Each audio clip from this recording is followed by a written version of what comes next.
Let's bring in Brenda Vingello, Chief Investment Officer for Sand Hill Global Advisors and a CNBC contributor, and Malcolm Ethridge, Executive Vice President for CIC Wealth and also a CNBC contributor. Guys, welcome. Good evening. Brenda, a big part of what low rates trained investors to do was chase risk because that was the only way you'd make any money. So how much shifting and rebalancing do you think most investors at home have to do in this new environment? Well, I have a feeling that a lot of investors still have, what in our view, what would be too much exposure to equity. Either that or perhaps they put some money aside in cash and they're just sitting on that too, which you can earn a decent yield in cash right now.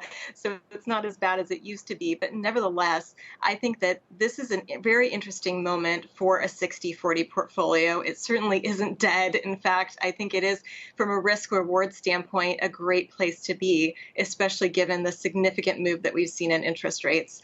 So in our view, we really like 60-40. In fact, we've added more to bonds over the last 6 to 9 months, so much so that we have an overweight to bonds and think you maybe even get an equity-like return on the bond side of that 60-40. Well, okay, Malcolm, how do you think about this? It's a lot more fun, frankly, to talk about stocks. Like on CNBC, we probably don't allocate 40% of our time talking about bonds and fixed income because, stocks, there's companies, there's stories behind there that are a little bit easier to uncover. Strategically, when you look at how you structure a portfolio and where you put fixed income, what's interesting to you right now in this period?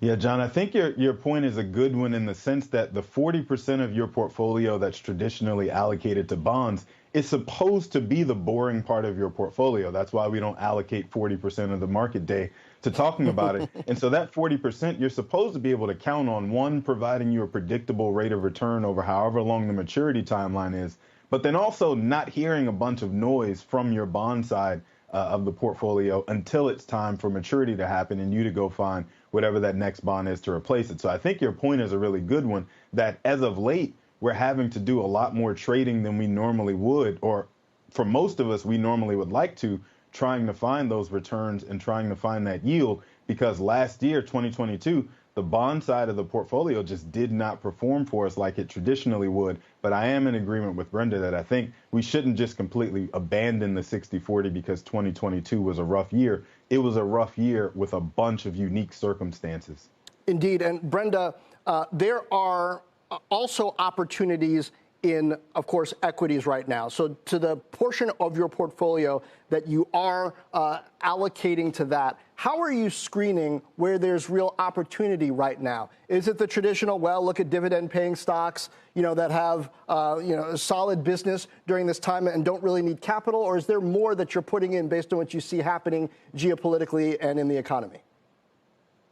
Sure. There's a lot going on. And so we have to look at what worked last year, too, and not just assume that that's what's going to work the best this year. Many of those more defensive sectors and stocks are pretty expensive. And I think in this environment, when you can earn 5% in a 6-month T-bill, valuation matters. So when we look at screening across the board, across the equity universe, in our view, things like small and especially mid-cap equities in the U.S. are looking a lot more attractive. These tend to be much more domestically focused companies. They tend to be nichier businesses where there is an opportunity to maintain pricing power regardless of the environment. So we think that that part of the asset class is really interesting. Also, if you look into the international side, certainly a lot of fear all the time about China, and some people calling the market uninvestable. But we think there is an opportunity there as well when we look at China as being one of the only major economies that's stimulating its economy, and also the growth opportunities that are there, the significant amount of savings that the populace has built up over the last several years, which could result in better economic growth and earnings growth for companies there. So we think being diversified is important within that equity side of the 60-40. We're not completely abandoning large cap stocks in the U.S., but we have a neutral exposure there right now because we think that valuation is okay, but not incredibly attractive versus some other parts of the universe.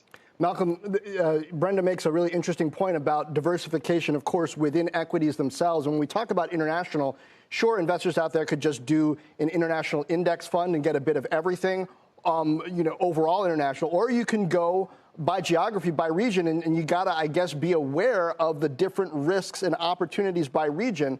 How are you focused for international right now, given the concerns about China, and then given also what's happening in commodities and with interest rates and inflation across the board?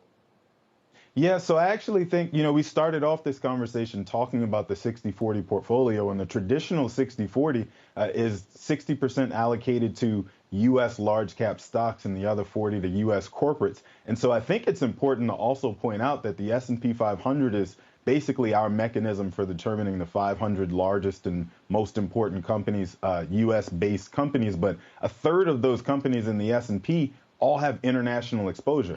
So it is very much possible to still get exposure to the international sectors that you want to get access to, all of the different countries around the world. Apple does a tremendous amount of business in China, for example, to your point, right? So if I want exposure to China, that's one way to get exposure to the Chinese consumer without having to decide which are the right international funds to be putting money into, or which are the right international companies to be putting money into, with the concern that there may be some geopolitical risk that I don't even know exists right now that suddenly crops up, and that money's either locked up or negatively impacted. So if I'm the type of investor who's concerned about being allocated in a well-diversified portfolio or a 60-40 balanced portfolio that says that I'm probably of moderate risk appetite, maybe I'm content with having exposure through the S&P and not taking the additional risk of adding in an international fund or ETF like you mentioned.